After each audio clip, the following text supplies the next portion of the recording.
take a look at this skyline. This is New York. And if you've ever flown into LaGuardia, or stood on the Brooklyn Bridge, or just seen it in 1,000 movies, you know this silhouette by heart. It's chaotic, it's vertical, it's dense. Buildings practically leaning on each other's shoulders, stepping backward as they climb, like a stack of cards someone nudged into a staircase. Spires stab into the clouds. Setbacks carve the towers into wedding cakes and rocket ships. Now, look at this. This is Chicago. Same country, same century in a lot of cases. Same basic problem. Too many people, not enough land. Build up or go home. But it looks like a completely different species of city.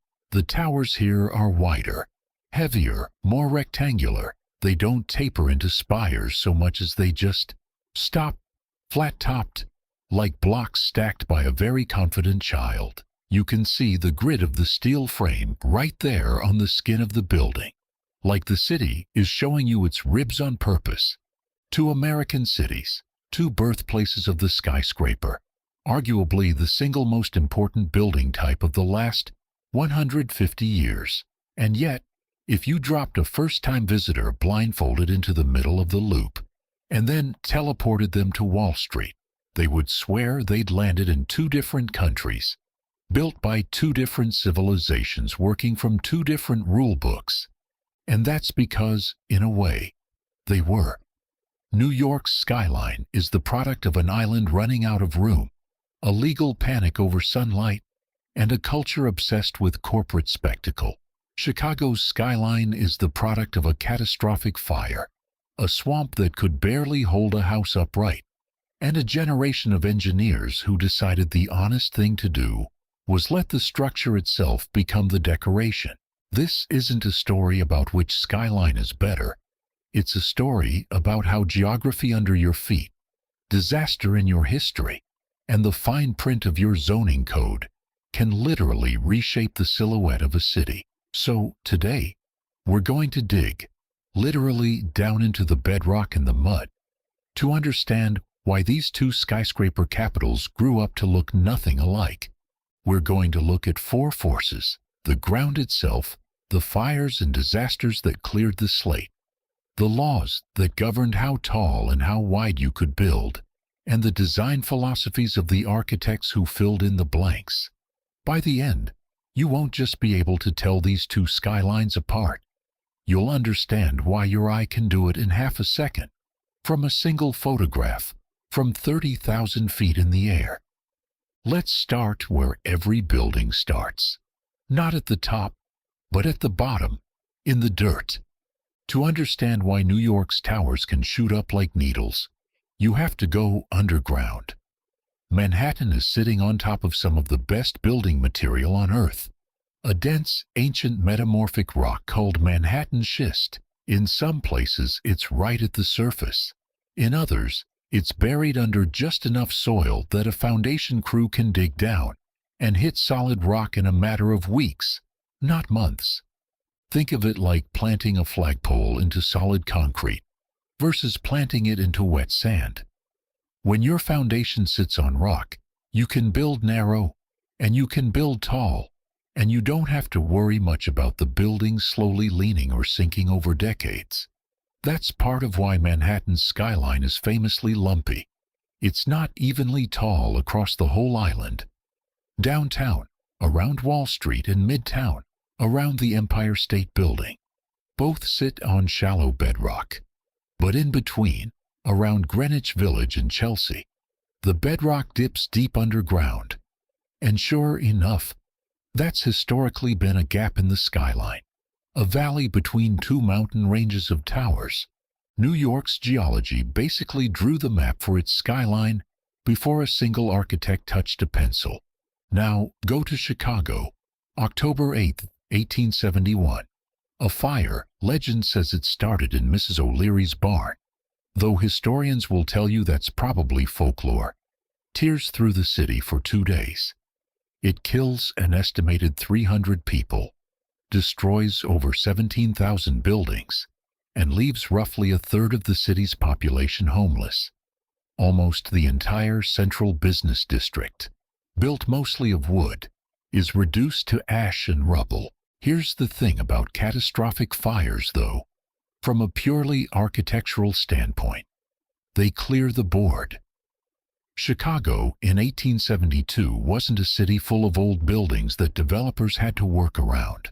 It was a blank canvas sitting on some of the most valuable real estate in the fastest-growing region in America, with a desperate need to rebuild, bigger, denser, and fireproof this time. That combination, total destruction plus explosive economic demand, is basically a laboratory experiment for architectural innovation. And it's no accident that the skyscraper as we understand it today was essentially invented in Chicago in the decade after that fire. But Chicago had a problem New York never had to think about. Dig down in the loop, and you don't hit rock, you hit mud. Specifically, a deep bed of soft waterlogged glacial clay, left behind by ancient glaciers, that can be dozens of feet thick before you reach anything solid enough to build on. Chicago is, geologically speaking, built on the bottom of a prehistoric lake bed. Picture trying to build a 10-story stone tower directly on top of a wet sponge. It's not going to stay level. It's going to sink, unevenly, and crack apart within a few years. Early Chicago engineers actually watched this happen.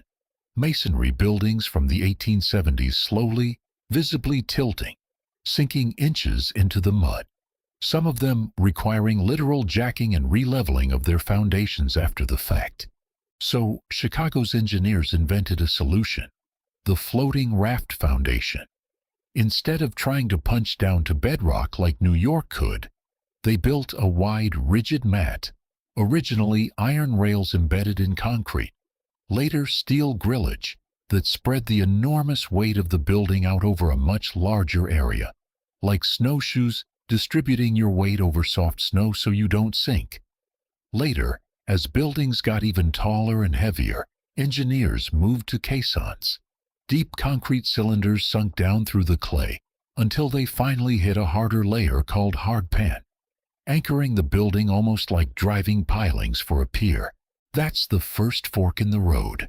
New York could anchor. Chicago had to float. And that single geotechnical difference nudges the whole philosophy of building in two different directions.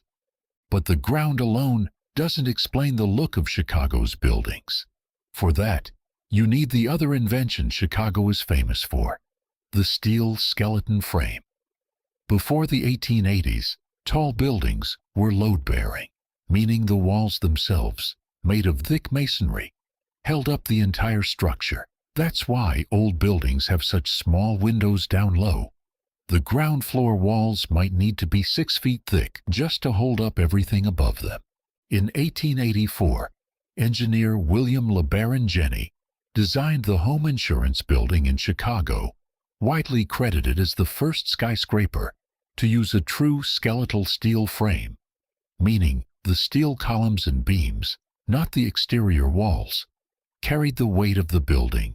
The walls became a curtain hung on the frame, instead of a structural necessity. Suddenly, you could open up huge windows. Since the wall wasn't holding anything up anymore, suddenly you could build wider and taller with less material. And this is the seed of the entire Chicago aesthetic. If your building's strength lives in a hidden steel skeleton, and your walls are just a lightweight skin, you can either hide that fact behind decoration, the way a lot of New York buildings would later do, or you can express it. Chicago architects, almost from the start, leaned toward expressing it. You can look at a building like the Reliance Building or the Monadnock and basically read the structural grid right there on the facade. Here's a column, here's a beam, here's the bay of windows in between. The building is honest about how it stands up. New York would eventually adopt steel frame construction too. You can't build the Empire State Building out of load-bearing masonry. But because New York didn't have the same blank slate prove-yourself moment that Chicago had after the fire, Its builders kept dressing that steel skeleton up in historical costumes. Gothic tracery, Renaissance cornices, Art Deco chevrons. The bones were modern. The clothing was theatrical. So, already before we even get to zoning laws, we've got two different starting conditions. New York, solid rock, narrow lots, an intact street grid full of existing buildings to work around, and enough real estate pressure to want to go up, but not necessarily wide. Chicago, soft mud requiring engineering ingenuity, a freshly cleared downtown with wide-open lots, and a young engineering culture that had just proven itself could solve impossible problems and wasn't shy about showing its work. But foundations only tell you how a building stands. They don't tell you how tall it's allowed to be, or how it has to step back as it climbs. For that, we need to talk about one of the most consequential, least glamorous documents in American architectural history, the Zoning Code.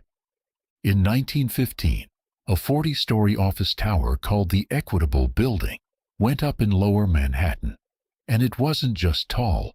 It was a sheer, unbroken cliff face, rising straight up from the property line with zero setbacks, covering its entire lot from the sidewalk to the roof. It was, at the time, the largest office building in the world by floor area, and it cast a shadow, a genuinely enormous shadow, over 4 surrounding city blocks. Neighboring building owners were furious. Tenants in nearby offices, especially on the lower floors, were suddenly plunged into permanent shade. Property values on the shaded side dropped, and this single building became the flashpoint for a citywide panic about what unrestricted tower construction was doing to daylight, air circulation, and property values in a rapidly vertical city. New York's response, in 1916, was the first comprehensive zoning resolution in American history, and its central innovation was a system that regulated buildings based on the width of the street they faced. Go up straight from the property line for a certain number of stories, and the taller you wanted to go beyond that, the more you had to step your building back from the street, carving away at the upper floors so that light could still reach the sidewalk at an angle. Only above a certain percentage of the lot, usually around a quarter of it, could you then rise straight up into an unlimited tower, called the tower portion. Architects called the invisible geometry created by this law the sky exposure plane, basically an imaginary sloped ceiling that extended up and back from the street, and your building had to stay underneath it, unless it pulled back from the street line. Architects quickly realized this created a very specific, very recognizable shape if you followed the rules to their logical extreme. Broad at the base, narrowing in stages as it rises, like a wedding cake or a ziggurat, with a slender tower spiking up out of the middle. And that's exactly what you see in the Golden Age skyscrapers that followed. The Chrysler Building, the Empire State Building, 30 Rockefeller Plaza. These aren't just tall for the sake of tall. Their entire silhouette, the tiered massing that makes them so photogenic and so recognizable, is a direct architectural response to a law about sunlight. The Art Deco style itself thrived in this environment because setback massing gave architects the perfect canvas for dramatic, stepped ornament, chevrons and sunbursts, and eagle gargoyles perched on each terrace, almost celebrating the legal requirement rather than fighting it. So, when you look at that classic New York skyline silhouette, the one that looks almost like a mountain range with peaks and terraces, you're not just looking at architecture. You're looking at 40 years of case law about shadows, translated directly into stone and steel. Chicago had its own reckoning with how a downtown should grow, but it came from a completely different direction. In 1909, architect and urban planner Daniel Burnham, the same Burnham who'd overseen the legendary 1893 World's Columbian Exposition, published the Plan of Chicago, one of the most ambitious city planning documents ever produced in America. Burnham's plan wasn't primarily obsessed with individual building shadows the way New York's crisis was. It was obsessed with the whole city as a system. Wide radial boulevards, a preserved and public lakefront. His famous line, "Make no little plans," came out of exactly this kind of thinking, and a rationalized, generous street grid designed to move people and goods efficiently through a booming industrial and commercial hub. One detail matters enormously here, and it's easy to miss: the alley.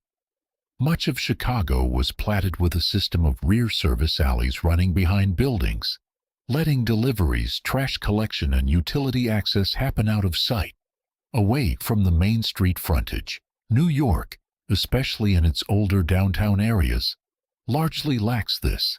Service access happens right on the street, out front, adding to that packed, chaotic streetscape. When Chicago did formalize its own zoning, later and less dramatically litigated than New York's, it leaned more heavily on floor area ratio thinking, essentially capping how much total floor space you could build relative to your lot size, rather than forcing a specific stepped-back shape.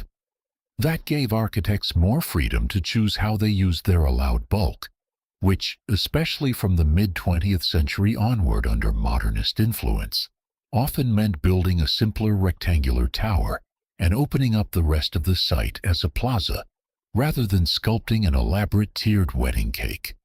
Think about it this way. New York's zoning law said you may build tall, but you must carve your building back as you rise. Chicago's regulatory culture increasingly said you may build a certain total volume.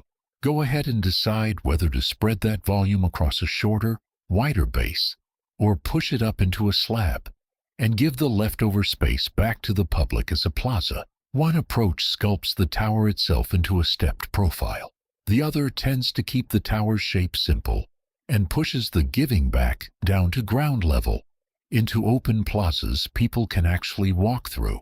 Interestingly, by the mid-20th century, modernist ideas about plazas and simple slab towers were influencing both cities, but Chicago, with its wide grid and alley system already built for this kind of open, block-filling development, took to it with less friction. New York had to retrofit that idea, most famously with the 1961 zoning update that gave developers extra floor area in exchange for public plazas, which is exactly why you'll see towers like the Seagram building set back from the street behind an open granite plaza. New York essentially had to invent an incentive to get the kind of open space Chicago's street grid had practically been built for from the start. So here's where we land after 2 chapters. New York's ground is rock, allowing narrow towers, and its law forced those narrow towers to taper as they climbed. Chicago's ground is mud, requiring wide footprint engineering solutions, and its planning culture encouraged wide block-filling volumes paired with open plazas rather than tiered setbacks. 2 different foundations, 2 different rule books, and now 2 very different philosophies about what a tall building should even look like. If Chicago's ground and its zoning gave architects the opportunity to build honestly, it was Louis Sullivan who gave them the philosophy. Sullivan, working in Chicago in the 1880s and 90s, coined the phrase that would define an entire school of American design: form follows function. His idea was straightforward but radical for its time. A building's outward appearance should express what it actually does and how it actually stands up, rather than disguising itself as a Greek temple or a French chateau. Sullivan wasn't anti-ornament, to be clear. His cast-iron detailing is some of the most gorgeous in American architecture, but the ornament sat on top of and emphasized a clearly legible structural grid, rather than hiding it. This is what architectural historians now call the first Chicago school. Buildings like the Reliance, the Monadnock, and the Carson, Peary, Scott Store, where you can visually trace the columns and the floor plates right there on the surface. Then something remarkable happens. In 1938, a German architect named Ludwig Mies van der Rohe, one of the leading figures of European modernism, fleeing the political situation in Germany, arrives in Chicago to lead the architecture school at what's now the Illinois Institute of Technology. And Chicago, a city already primed by Sullivan's structural honesty philosophy, turns out to be the perfect adopted home for Mies's own version of that same idea, refined into something even more minimal. Mies's mantra, less is more, produced buildings like 860 to 880 Lakeshore Drive, twin towers of black steel and glass, where the vertical I-beams on the facade aren't just decoration. They're literally expressing almost diagrammatically the structural rhythm of the building underneath. This is the second Chicago school, and it becomes the blueprint for what we now just call the Glassbox International style, which would go on to influence corporate towers across the entire planet.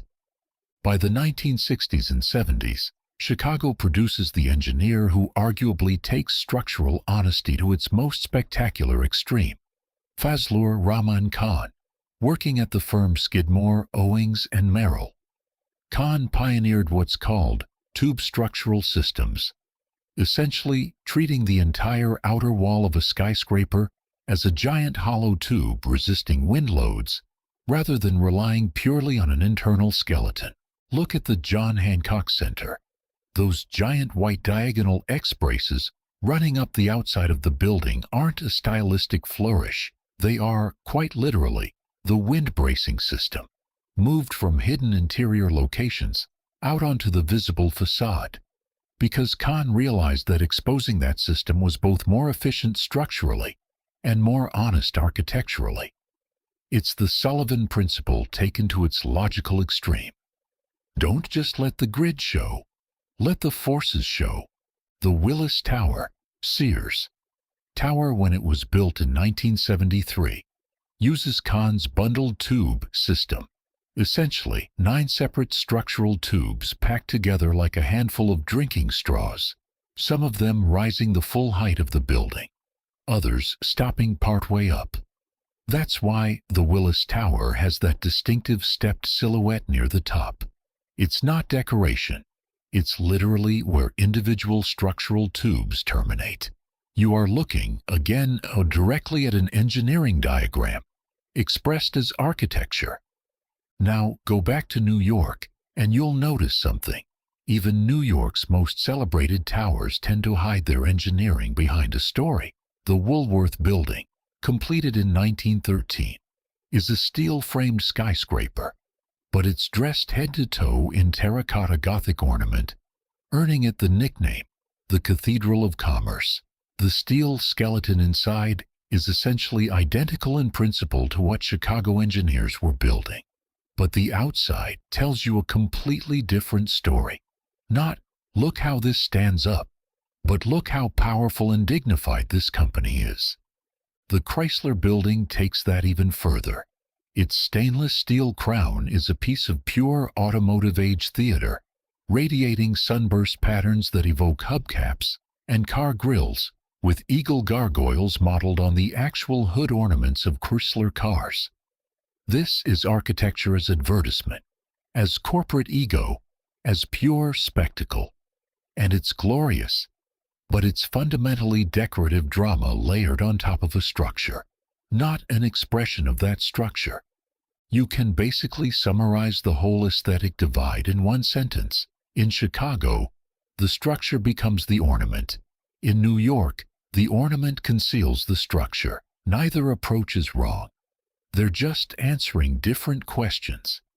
Chicago's architects, shaped by Sullivan, Mies, and Khan, kept asking, how do we honestly express how this building works? New York's architects, shaped by a hyper-competitive real estate market and a culture of corporate one-upmanship, kept asking, how do we make this building unforgettable? And even today, that difference lingers. New York's contemporary glass towers are often obsessed with reflectivity and shimmer. Glass's spectacle, as a mirror for the city. Chicago's contemporary towers, even the more sculptural recent ones, still tend to foreground their structural or geometric logic rather than pure surface effect. But design philosophy up in the clouds is only half the story. What happens down at street level, how these buildings sit in their city, how you actually experience them walking around, that's shaped by one more factor we haven't fully unpacked yet: the urban fabric itself. Walk down a street in Lower Manhattan, and you'll notice something almost claustrophobic. Buildings packed wall to wall along narrow lot lines, service entrances and loading docks crammed right onto the sidewalk, the sky reduced to a thin bright ribbon far overhead. This is partly a legacy of Manhattan's original Dutch colonial street pattern downtown, and partly a simple function of insanely valuable land. When every square foot of frontage costs a fortune, you build to your lot line on every side and worry about the neighbors later. Chicago, remember, was largely platted with that rear alley system we mentioned back in Chapter 3. That one infrastructural choice has an outsized effect on how buildings can present themselves to the street, because trash, deliveries, and utilities can disappear into the alley behind the building. The building's public face, all four sides, in many cases, can be treated as architecture, not just as a wall with a loading dock cut into it. That's part of why a building like Marina City, those two cylindrical scalloped corncob towers designed by Bertrand Goldberg in the early 1960s, could even be conceived of the way it was. Marina City sits right on the Chicago River, essentially freestanding, meant to be seen and appreciated in the round, from every angle, almost like a piece of sculpture placed in a park. That kind of 360-degree freestanding design is much harder to pull off on a typical shoulder-to-shoulder Manhattan block, where half your building is going to be pressed up against, or looming over, somebody else's property line. The Chicago River itself becomes almost a second watery Michigan Avenue, a second grand boulevard of architecture, with buildings like Marina City, the Wrigley Building, 333 West Wacker, and the more recent, wave-walled Aqua Tower, all designed with the assumption that people are going to see them from boats, from river walks, from bridges, in the round. Speaking of Aqua, designed by Gene Gang and completed in 2009, it's a great example of how the old Chicago school principle evolves into the 21st century. Those wavy, individually cantilevered balcony edges aren't just a pretty pattern. They're functionally shaped to maximize views toward specific landmarks and to help control wind and sun exposure on each unit. It's still in spirit, structure and function driving the aesthetic outcome. Sullivan's Ghost, just working in poured concrete instead of cast iron. Meanwhile, back in New York, a genuinely new skyline phenomenon has emerged over the last 15 years or so. The super-slender tower, epitomized by buildings like 432 Park Avenue and the Steinway Tower along what's nicknamed Billionaires Row, just south of Central Park. These buildings take the old New York obsession, build up on a tiny footprint, on insanely expensive land, to an almost absurd new extreme, with height-to-width ratios that would have been structurally impossible without very recent advances in high-strength concrete and tuned mass dampers to counteract wind sway. 432 Park Avenue is roughly 15 times taller than it is wide. It's basically a modern echo of that same 1916 zoning-driven logic. Squeeze the maximum value out of a tiny, absurdly expensive footprint, just executed with 21st century engineering instead of Art Deco setbacks. New York's fundamental instinct, go up, narrow and dramatic, never really went away. It just got new tools. Chicago's most recent icons, meanwhile, tend to keep exploring bulk and mass rather than pure slenderness. The St. Regis Chicago, formerly Vista Tower, designed by Jean Gang and completed in 2020, is currently the tallest building in the world designed by a woman, and it takes the form of 3 interlocking differently heighted volumes that step down like river bluffs, again clearly organized around structural and programmatic logic, separating the hotel, rental, and condo portions of the building into distinct legible masses, rather than a single tapering spire. Put those 2 most recent icons side by side, and you can still read the entire history we just walked through, distilled into 2 silhouettes. New York, narrow, needle-thin, maximizing height on a tiny, brutally expensive lot, wrapped in a smooth, minimalist skin that still, in its own way, hides its structural gymnastics behind glass. Chicago, broad, sculptural, organized around legible internal volumes, still willing to let the building's shape tell you something true about what's happening inside it. So, why do Chicago's skyscrapers look so different from New York's? It's not one single answer. It's a whole stack of them, layered on top of each other like the floors of the buildings themselves. It starts underground with solid Manhattan schist, letting New York build narrow and anchored deep, against Chicago's soft glacial clay, which forced its engineers to invent floating rafts, caissons, and eventually the steel skeleton frame itself. It continues with disaster and its aftermath. Chicago's 1871 fire clearing a blank slate at exactly the moment American engineering was ready to reinvent tall buildings from scratch, while New York kept building, layer over layer, on top of centuries of existing streets and lots. It runs through the law, New York's 1916 zoning resolution, sculpting its towers into tiered setback wedding cakes to protect light and air on crowded, narrow streets, against Chicago's wide grid, generous alleys, and floor area-based zoning that encouraged block-filling volumes paired with open, walkable plazas. And it culminates in philosophy, a Chicago design lineage running from Sullivan through Mies to Fazlur Khan that kept insisting the structure itself should be the star of the show, against a New York tradition that treated the building's skin as a stage for corporate drama, historical costume, and pure visual spectacle. 2 American cities, 2 answers to the exact same question. How do you build up when you're running out of room to build out? New York looked at its bedrock, its packed streets, and its light and air laws, and it answered with slender, tiered theatrical towers built to dazzle. Chicago looked at its mud, its blank post-fire slate, and its wide-open grid, and it answered with bold, structural, honest buildings, built to show you exactly how they work. Neither city got it right. They just asked the ground beneath them a different question, and the ground answered back.